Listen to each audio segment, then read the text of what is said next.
Let's agree, number one, that all speakers don't speak in the same way, and they all tend to have one speech problem or the other in terms of pronunciations and words articulation. And therefore, if someone comes from East Africa, more of a Bantu, the nature of the articulation and pronunciations certainly could be totally different from someone who comes from Ghana or West Africa. And therefore, you cannot teach these two people in the same way in terms of what they're gonna do to improve on the pronunciations of their spoken English. And therefore, one key and very major thing everyone must do is to learn to listen to themselves.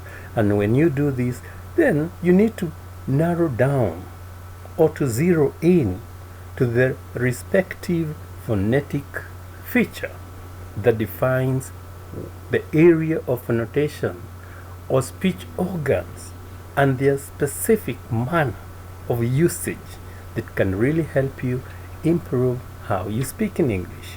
For instance, you come across this person who comes from Kenya, and let's take an example, this is a Bantu like me, and the nature of how they speak English is language that is influenced by the Bantu language, which has open syllables at the end of every word.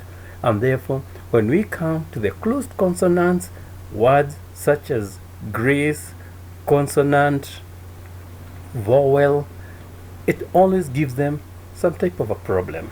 And therefore, how they place their tongue, their nose, can always be a challenge. This, again, is not enough.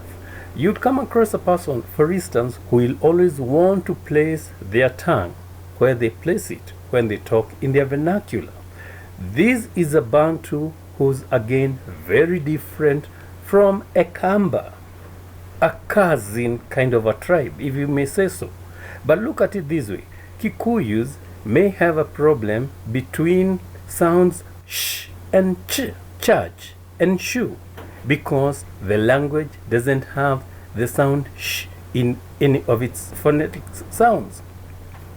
Kambas, on the other hand, may have a problem between the sound ha as in house and a as in air, because they don't have the sound ha in their language.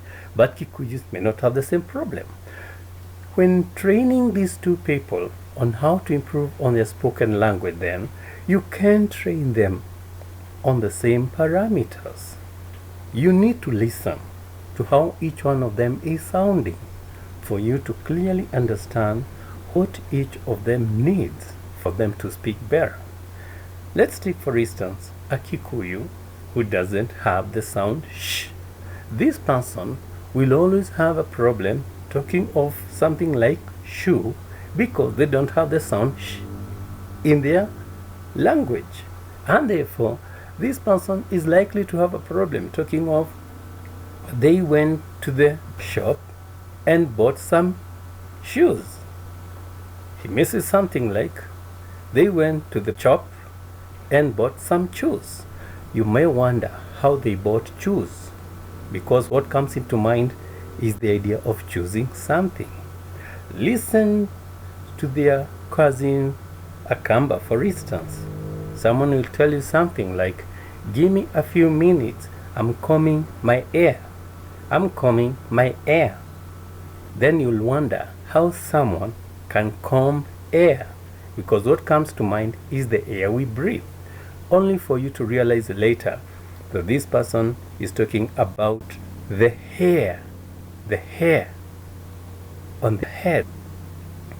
Based on the nature of a problem someone may have in terms of speech based on their first language, therefore, it's always important to train people to zero in to the real phonetic features that could give them a problem, so that you help them to improve on this type of sounds, so that they can keep improving how they speak, not necessarily because that will help them in every other type of speech sound, but mostly because that's what gives them a problem, and the rest of the sounds would just be I'll walk in the back for them. For you to get to know more on how to go about improving your spoken English based on your first language, please get in touch with me on the following telephone number: 0722 242 906. Thank you. See you then.